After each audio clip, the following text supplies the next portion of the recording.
yaa gisee moom foo ma réglé ay affaire am. su ma ko laalee nag. ma ne léegi su ma ko laalee nag. doo ma dóor ndax loolu du am. waa Mia yow su ma la taxaloon wujju nag nooy def. ah boo feebaree ñu faj la rek.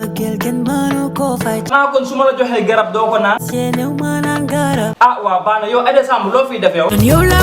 yow yaa ngi gis Mia gisee taxaw nga naan ma man nga bëgg. lii nag mu ngi commencé ëpp loxo yow nag Titi la moo la fi indi. moo fi nekkee. ndax lan. yow est-ce que ñeme nga mu yaa gisee. ma série yaa ngi dégg ñii lu ñuy wax. ay confirmer leen ni que ni yow man rek ngay toog. sama xol bi yow yaa fi amiral. Aïda Samb du yow dégg nga léegi mu yaa gisee lu wax léegi leer na. ah Mia te nga bàyyi kon ma jël leen ñoom ñaar ñëpp.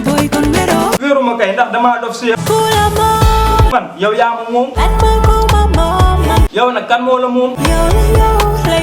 waaw loolu moom leneen léegi man nan laay def ak ñii. dogal seetaan. mooy yow tamit demal nga xool keneen rek. sama tey yow la sama suba sax yow la. man bëgguma leen man mi yaa gisee laa bëgg ngeen bëgg maa bëgg par force nag ah. defal naa yow Titi yow bari place nga bëgg a occupé awa wala ñaareel. di awa di ñaareel. ma la jëm a auto place rek ngay tànn. man duma surchargé. waaw kii te ma ko dugal ku. di door bul di saaga. door ma saaga léegi baax na léegi yow Titi du xam nga ne maag mi yaay gisee moom buñ dalee nekk yàgg na. adduna yëpp a ko séedee. waaw léegi yéen ñëpp def leen nànk ma régler situation yi mi yaa gisee te nga bàyyi ma jël ñii rek. da nga jënd glace noppalul maa ko fa am.